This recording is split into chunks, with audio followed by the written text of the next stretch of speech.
Hey guys, Ashley here. Today we're going to talk about Town Hall 9 GoHoWi attacks, and we're going to cover luring the Lava Hound out of the clan castle and how to handle it. So these are good if you know the clan castle has a Lava Hound in it. Now let's discuss briefly my strategy preferences given your hero levels at Town Hall 9. Important to mention, this is not set in stone, it's just a general guideline. So if you have low level heroes, I love Lava Loon because you can use the heroes at the end of the attack. Mid-level heroes, I like GoWi or GoLaLoon, GoHoWi, and high-level heroes, GoHoWi or GoLaLoon, because those heroes play a heavy role in those types of attacks. So today it's going to be GoHoWi, and I thought it would be an excellent opportunity to share with you guys how to deal with a Lava Hound in the clan castle, and at the same time focus on some really excellent hog raids at Town Hall 9. So you can see here, luring the clan castle, even though you're using a hog raid, it is easier to lure any clan castle using balloons versus hogs. Now sometimes it just doesn't matter, but if the defensive unit you're targeting is closer to the outer range of that clan castle, the balloon will actually hover over the unit and trigger it that way. You can see that GBJ went ahead and dropped a few archers and then the healer on the archers, and now the Lava Hound is going to be totally out of the picture for the entire attack. So not having to deal with a clan castle is a huge benefit for the attacker in these types of attacks. You can see he comes in northwest with the heroes, does some really nice funneling, meaning that he dropped the golems first, and then he allowed plenty of time for the wizards to take out the distracting outer units, allowing a clear path for the heroes to go right into the center, along with the golem, jump over that jump spell, get into the center compartment, and then what he did was he spread those hogs out really nice, because in this base there were three obvious possible double giant bomb places on the map that they could have been. Now obviously some of these are going to be Teslas, some might not be the double giant bombs, but when you're going in with the hogs, you have to be careful to especially identify those areas on the map that could be double giant bombs.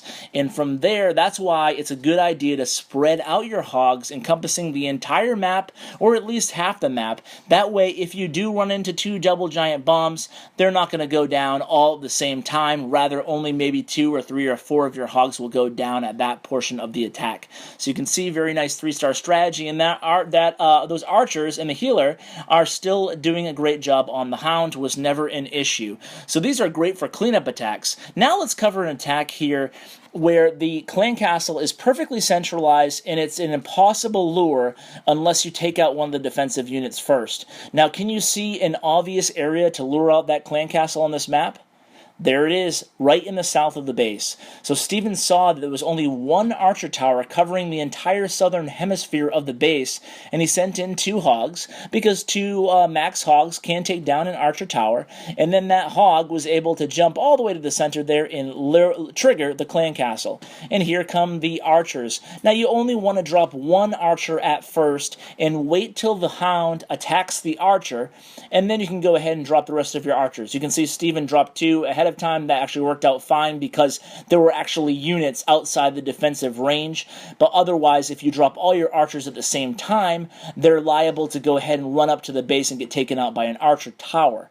So you can see here it comes in from the east around 3 o'clock, yet again does a pretty good funneling job, sends in the wall breakers, and here come the heroes making their way into the base, taking out the queen right away. Not the best base design, because you take out the queen right away and there are double giant bombs in the area. If you're going to make your queen vulnerable on these Town Hall 9 layouts, make sure that you load the traps in the other areas of the base rather than the area where the queen is. That way the engagement team won't trigger those double giant bombs, and they'll be on the other end of the base, and the hogs will actually trigger the double giant bombs. That's what you want to have happen. So once again, if I can put it a little simpler, don't put double giant bombs in between the queen and where your troops are going to engage the queen. Just don't do it. Bad base design.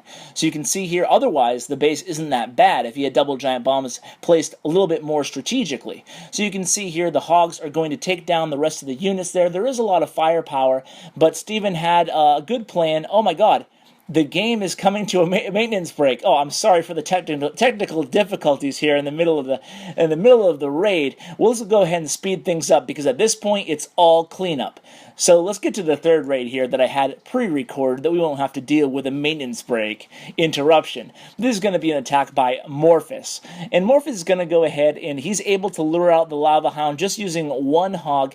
Now, if you suspect there's no traps in between the clan castle and where you want to lure from, it's always safe to just go ahead and use one hog. It only takes one unit to trigger a clan castle, whether it be a giant or a hog or a balloon, whatever you want.